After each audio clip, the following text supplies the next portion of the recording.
ಮೂಲಕ ಹೆದರಿಸಿ ರಾಜಕಾರಣ ಮಾಡ್ಬೋದು ಅಂತೇಳಿ ಬಯಸಿದರು. ಗುಂಡಾಗಿರಿ ರಾಜಕಾರಣಕ್ಕೆ ಬಗ್ಗೋದಿಲ್ಲ. ಇಂಥ ಗುಂಡಾಗಳನ್ನು ಎದುರಿಸಿಯೇ ನಾವು ಬಂದಿರೋದು. ಮತ್ತು ಇವ್ರದ್ದೇನು ಹಣೆ ಬರ ಅಂತ ನಮಗೆ ಗೊತ್ತಿದೆ. ಈ ರೀತಿ ಬೆದರಿಕೆ ರಾಜಕಾರಣಕ್ಕೆ ಬೆದರಿ ಓಡೋಗುವ ಜಾಯಮಾನದವ್ರು ನಾವಲ್ಲ. ಹಲ್ಲೆ ಪ್ರಯತ್ನಕ್ಕೆ ಮಾಡಿದರು, ಆದರೆ ಓಡೋಗುವಂಥ ಹೇಳಿ ನಾನಲ್ಲ. ಎದುರಿಸ್ತೇವೆ, ಎದುರಿಸಿ ನಿಂತ್ಕೊಳ್ತೀವಿ.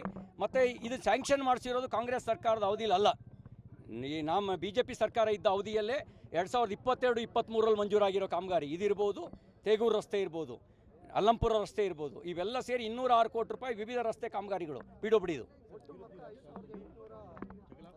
ಅಭಿವೃದ್ಧಿ ವಿಷಯದಲ್ಲಿ ನಾವು ಸಹಕಾರ ಕೊಡ್ತೀವಿ. ನೋಡಿ, ಈಗ ನಮಗೆ ದೇವರು ಅವಕಾಶ ಕೊಟ್ಟಿದ್ದ 2018ರಿಂದ 2023ರವರೆಗೆ 5 ವರ್ಷದಲ್ಲಿ 5,857 ಕೋಟಿ ರೂಪಾಯಿ ವಿವಿಧ ಕಾಮಗಾರಿಯನ್ನು ಮಂಜೂರು ಮಾಡಿಸಿದ್ದೀನಿ.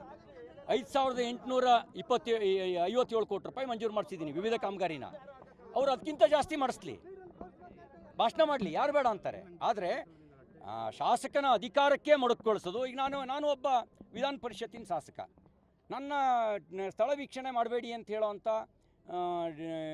ಅಧಿಕಾರ ಯಾವನಿಗಿದೆ? ಬೀದಿ ರೌಡಿಗಳನ್ನು ಬಿಟ್ಟು ರಸ್ತೆಯಲ್ಲಿ ಬರೋದು ತಡೆಯೋ ಪ್ರಯತ್ನ ಮಾಡ್ತಾರಾ?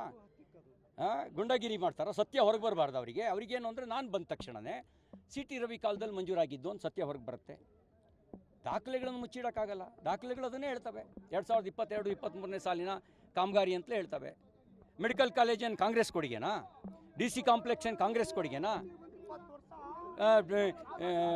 ಕೆರೆ ನೀರು ತುಂಬಿಸೋ ಯೋಜನೆ ಏನು ಕಾಂಗ್ರೆಸ್ ಕೊಡುಗೆನಾ? ಜಲ್ ಜೀವನ್ ಮಿಷನ್ ಏನು ಕಾಂಗ್ರೆಸ್ ಕೊಡುಗೆನಾ? ಇದ್ಯಾವುದು ಕಾಂಗ್ರೆಸ್ ಕೊಡುಗೆ ಅಲ್ಲ.